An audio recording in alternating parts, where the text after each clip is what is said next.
Hey, what's up guys? It's Flex and welcome back. In today's video, I'm going to show you how to refurbish your steering wheel. So why do you want to refurbish your steering wheel? Well, after owning your car for several years, your steering wheel takes a beating and it gets really worn out.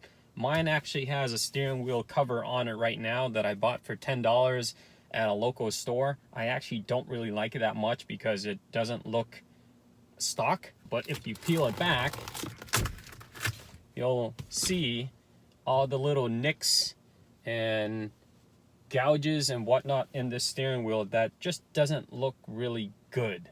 So what I'm going to be doing is I'm going to be wrapping it with a brand new leather steering wheel wrap that will actually make it look like it's brand new from the factory and it doesn't look like something aftermarket that you put on.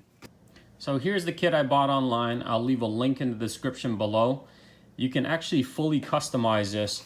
I got perforated black leather with black suede and black stitching. I think it'll look really nice with my interior, but you can change the color, you can change the stitching.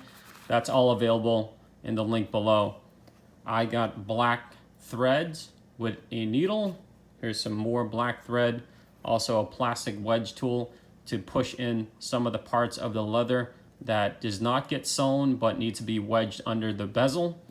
And some double-sided tape to hold this onto the existing steering wheel. So the first step is thoroughly clean your steering wheel. I'm going to use a microfiber towel and some water. You can also use rubbing alcohol if you do use a lot of product on your steering wheel. You want to remove as much grease, waxes, etc. from this steering wheel so the cover can adhere properly. Now you want to prepare the leather wrap by cutting pieces of the double-sided tape and lining the inside of the leather wrap. Anywhere that you think will actually make contact with the steering wheel, so this way this stays on nice and tight prior to you sewing it together.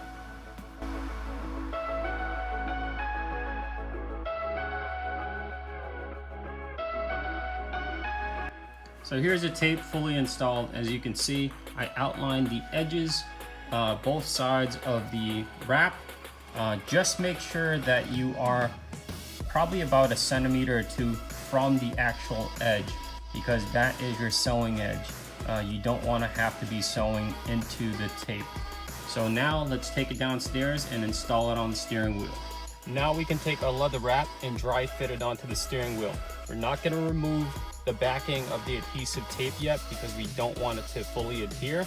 Let's align it, make sure everything's perfect, then we'll remove the tape and make sure everything is held in place.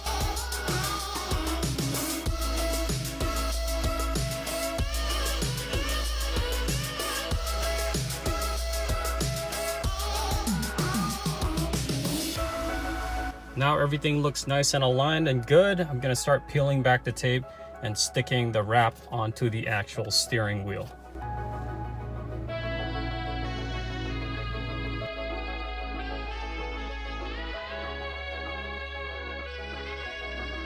So now it's starting to take shape. I started tucking in some of the leather right here under the bezel. As you can see, this side I haven't done yet, but it's easy on these, but it's tough on this. So what I'm gonna do is I'm gonna disconnect my car battery and I'm gonna take out the airbag and loosen up the bezel so it can easily tuck underneath. Again, make sure you disconnect your car battery before you take the airbag off. Now that the battery's disconnected and I waited probably about 5-10 minutes, I know the airbag's not going to deploy. All you have to do is take kind of like a screwdriver or something that is narrow enough, and you're going to poke it in a hole right underneath here and here. Let's see if I can get a picture of this. There's a little hole right here, and once you push on it, the airbag should actually release. There's like a little latch.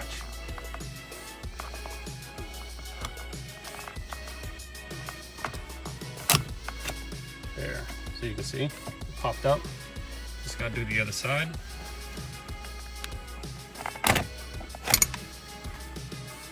Now the airbag will come right out. So now you have access to the screws holding the bezel down you can loosen those, and then this will slightly pop up and you can tuck in the leather from all corners.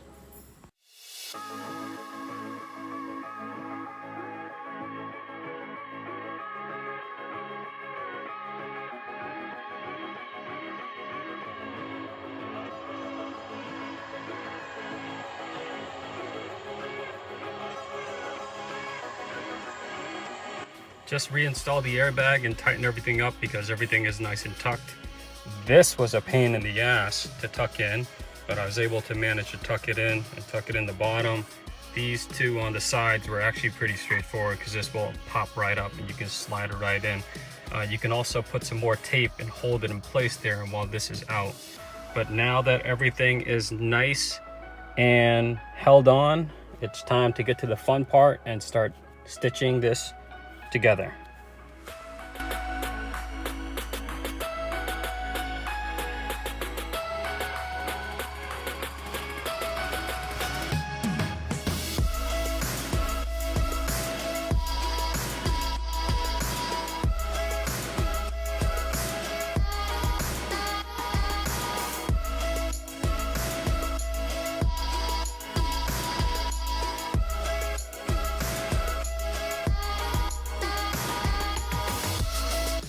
So I already went ahead and sewed most of it. It was actually pretty easy. I did this side and I did the top. You want to section it off and do it by section. So this is one section, second section, and the third section. And it's actually pretty straightforward to join this together. So the first thing you want to do is measure how long this is. This is probably about 6 inches. So when you thread the needle, the full length, including both sides, should be about 3 times larger than this. So that way, while you're sewing it, you don't run out of thread. You actually have plenty of room to work with. So at the end of the threads I just double knotted it and cut off some of the excess. And here's how you sew it.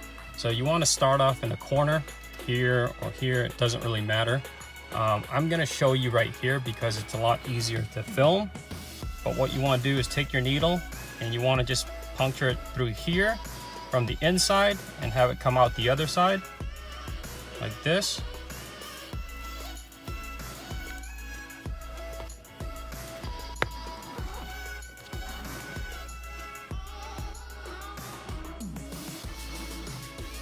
Once it's through like that, you want to wrap around and you want to go from outside to in on this flap.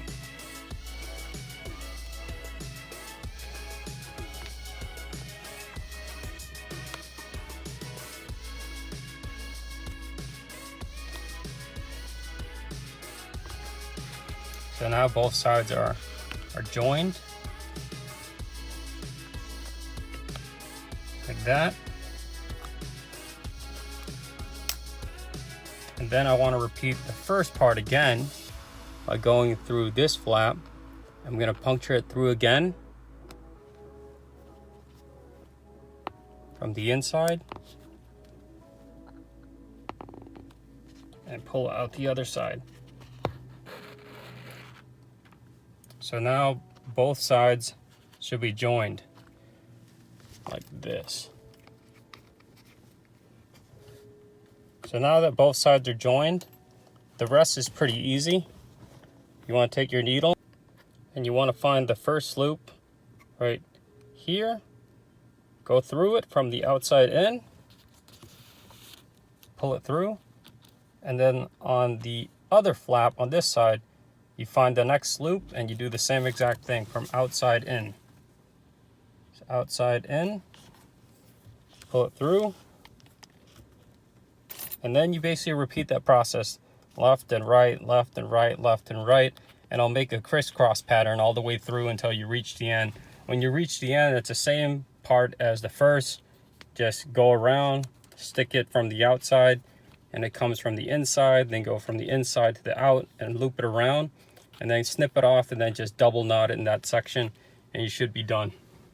I'll also leave a link to another video that I found on YouTube that's actually very helpful, and it might be a little more detailed than what I show you because it's really tough for me to film it, while trying to show it to you.